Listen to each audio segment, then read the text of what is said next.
দুষ্টু শিয়াল এবং কুমিরের বাচ্চা। অনেক দিন আগে একটি শান্ত সবুজ নদীর ধারে একটি দুষ্টু শিয়াল বাস করত।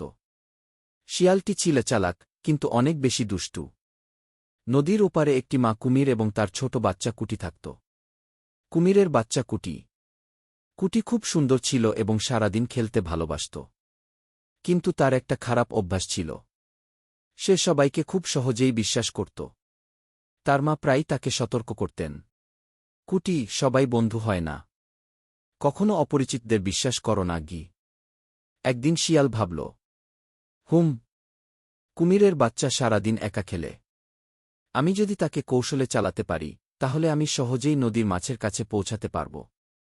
তাই সে নদীর কাছে এসে মিষ্টি করে বলল, আরে বন্ধু, আমি তোমার সাথে খেলতে চাই।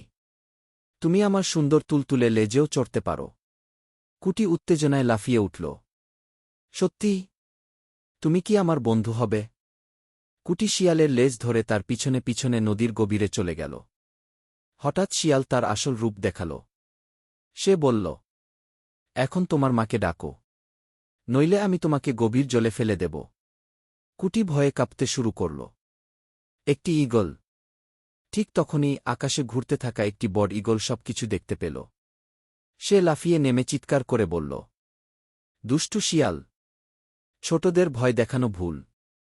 তার শক্তিশালী ডানার ঝাপটাতে শিয়াল আতঙ্কিত হয়ে পালিয়ে গেল। মা কুমির ছুটে এসে কুটির কাছে গিয়ে তাকে শক্ত করে জড়িয়ে ধরল।